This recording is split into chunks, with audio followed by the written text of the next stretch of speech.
The Battle of Cambrai was a British offensive and German counter-offensive battle in the First World War. Cambrai, in the Nord-Département, was an important supply point for the German Siegfriedstellung, and capture of the town and the nearby Boulogne Ridge would threaten the rear of the German line to the north. Major General Henry Tudor, commander, Royal Artillery of the 9th Division, suggested trying out new artillery infantry techniques on his sector of the front. During preparations, F.C. Fuller, a staff officer with the Tank Corps, was in the process of looking for a place to use tanks as raiding parties. General Julian Byng, commander of the British Third Army, decided to combine both plans into the attack. On the second day, only about half of the original number of tanks were available. Subsequent British progress was limited. In the history of the Great War, the British official historian W.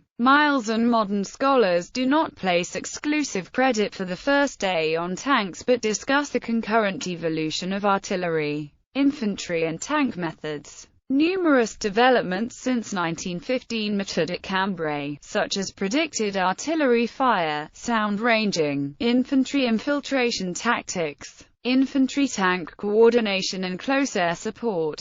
The techniques of industrial warfare continued to develop and played a vital part during the 100 Days Offensive in 1918, along with replacement of the Mark IV tank with improved types. The rapid reinforcement and defense of Boulogne Ridge by the Germans, as well as the subsequent counter-attack, were also notable achievements, which gave hope that an offensive strategy could end the war before American mobilization became overwhelming. Prelude. British plan proposals for an operation in the Cambrai area using a large number of tanks originated from Brigadier Hugh Ells of the Tank Corps, and the reliance on the secret transfer of artillery reinforcements to be silently registered in order to gain surprise came from Henry Hugh Tudor, commander of the 9th Infantry Division Artillery. In August 1917, Tudor conceived the idea of a surprise attack in the 4th Corps sector. He suggested a primarily artillery-infantry attack,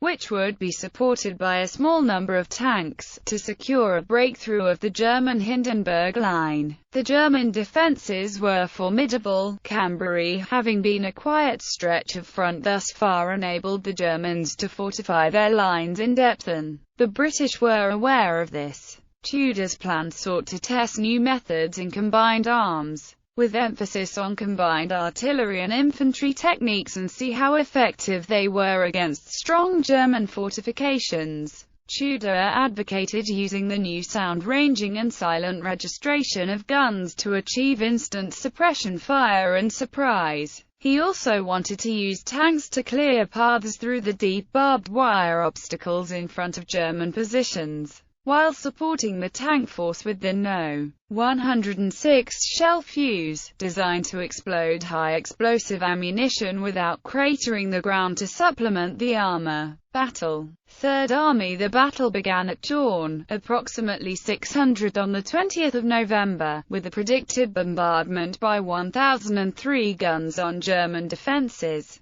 followed by smoke and a creeping barrage at 270 meters ahead to cover the first advances. Despite efforts to preserve secrecy, the Germans had received sufficient intelligence to be on moderate alert. An attack on Havrincourt was anticipated, as was the use of tanks. The attacking force was 6 infantry divisions of the 3rd Corps on the right and 4th Corps on the left, supported by 9 battalions of the Tank Corps with about 437 tanks. In reserve was 1 infantry division in 4th Corps and the 3 divisions of the Cavalry Corps. Initially, there was considerable success in most areas, and it seemed as if a great victory was within reach. The Hindenburg Line had been penetrated with advances of up to 8 kilometers. On the right, the 12th Division advanced as far as Lateau Wood before being ordered to dig in. The 20th Division forced a way through La Vacquerie and then advanced to capture a bridge across the St. Quentin Canal at Masnieres. The bridge collapsed under the weight of a tank, halting the hopes for an advance across the canal. In the center, the 6th Division captured Ribécourt and Marcoing, but where the cavalry passed through late, they were repulsed from Noyelles. On the 4th Corps front, the 51st Division was held at Flesquières, its first objective. This left the attacking divisions on each flank exposed to enfilade fire. The commander of the 51st Division, George Montague Harp, had substituted his own tank drill for the standard one laid down by the Tank Corps. Flesquières was one of the strongest points in the German line and was flanked by other strong points. Its defenders under Major Krebs acquitted themselves well against the tanks, almost 40 being knocked out by the Flesquières artillery. There is little evidence for Kruger's actions, although it is possible that he may have been responsible for as many as 9 tanks. 28 tanks were lost in the action, through German artillery fire and breakdowns.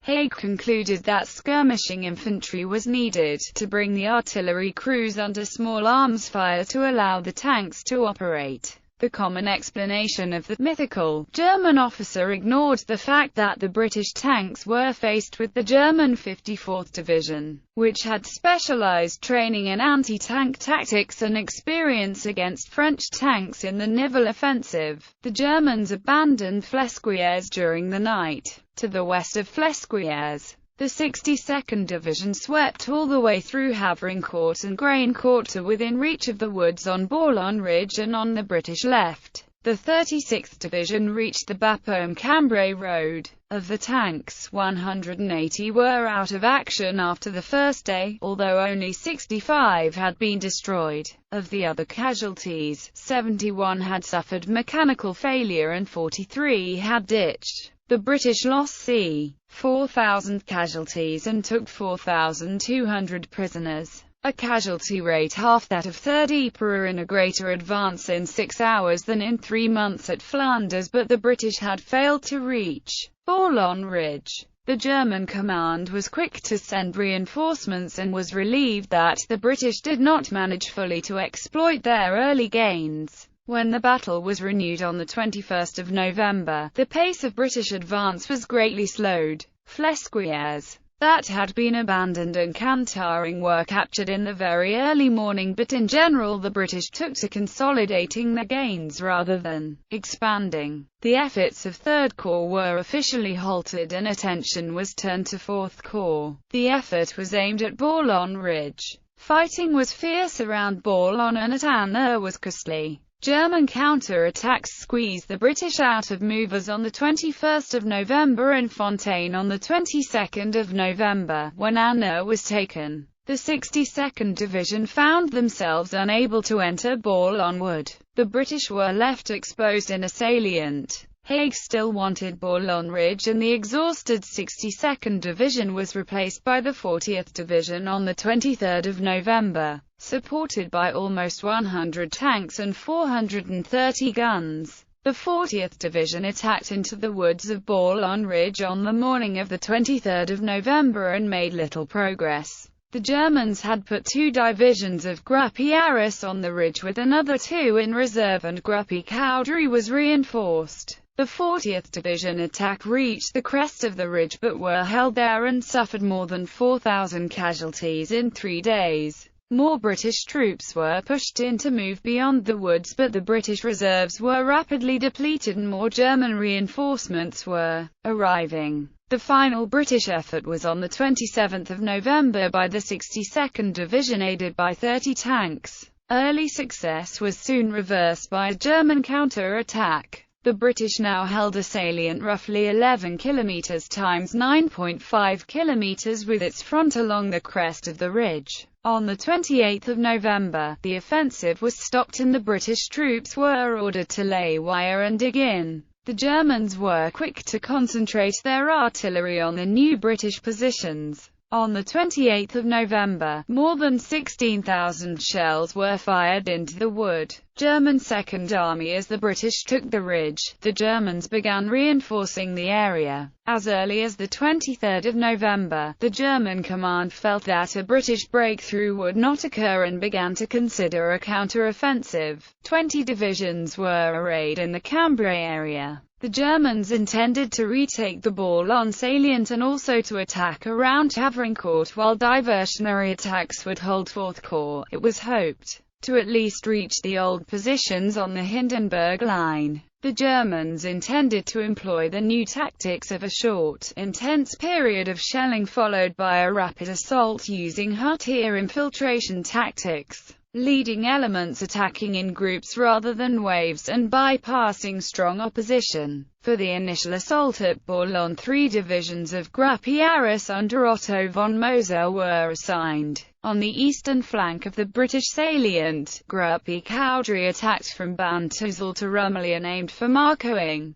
Gruppe Bisney advanced from Banta. The 2 corps groups had 7 infantry divisions. British 7th Corps, to the south of the threatened area, warned 3rd Corps of German preparations. The German attack began at 7 a.m. on the 30th of November. Almost immediately, the majority of 3rd Corps divisions were heavily engaged. The German infantry advance in the south was unexpectedly swift. The commanders of the 29th Division and 12th Division were almost captured, with Brigadier General Vincent having to fight his way out of his headquarters and then grab men from retreating units to try to halt the Germans. In the south, the German advance spread across 13 kilometers and came within a few kilometers of the vital village of Metz and its link to Bourlon. At Bourlon, the Germans suffered heavy casualties. Despite this, the Germans closed and there was fierce fighting. British units displayed reckless determination. One group of 8 British machine guns fired over 70,000 rounds in their efforts to stem the German advance.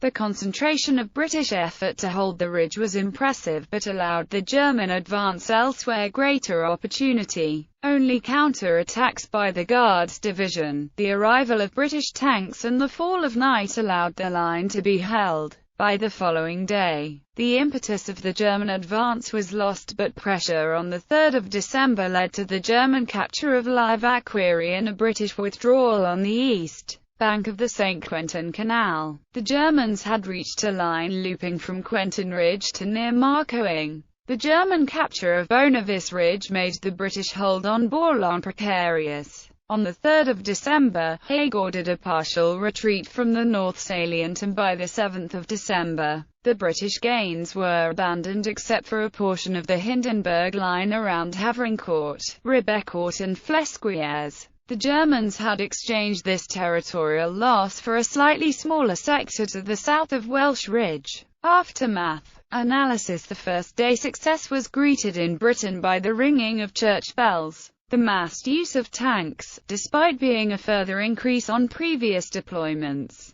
was not entirely new, but the success of the attack and the resulting Allied press enthusiasm, including in the United States, were unprecedented. The particular effectiveness of the tanks at Cambrai was the initial passage through barbed wire defenses, which had been previously supposed by the Germans to be impregnable. The initial British success showed that even the strongest trench defenses could be overcome by a surprise attack using a combination of new methods and equipment, reflecting a general increase in the British capacity to combine infantry, artillery, tanks and aircraft in attacks. The German revival after the shock of the British attack improved German morale, but the potential for similar attacks meant that the Germans had to divert resources to anti-tank defenses and weapons, an extra demand that the Germans could ill afford to meet. Wherever the ground offers suitable going for tanks, surprise attacks like this may be expected.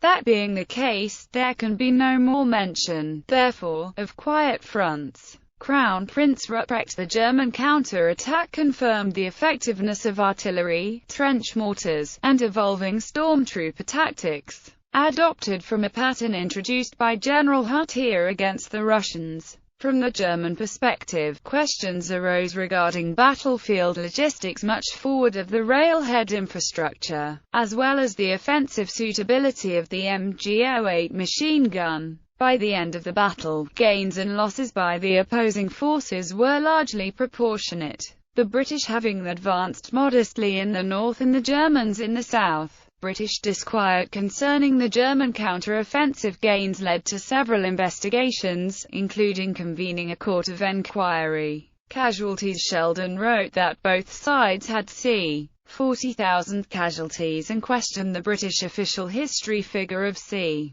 53,000 German casualties, calling them inflated for no good reason. Miles recorded British casualties from the 20th of November to the 8th of December as 47,596, of whom 9,000 were taken prisoner, and an official German total of c. 41,000 casualties, which Miles increased to 53,300 on the assumption that German figures omitted lightly wounded, which were counted in British casualty records. Harris wrote that 11,105 German and 9,000 British prisoners were taken. Commemoration. The contributions of the Newfoundland Regiment at the 1917 Battle of Cambrai are remembered in the village of Masnieres at the Masnieres, Newfoundland Memorial. The name Cambrai was chosen in 1917 as the new name for the South Australian town of Rhinevilla, one of many Australian towns renamed during World War I to remove any connection with German place names.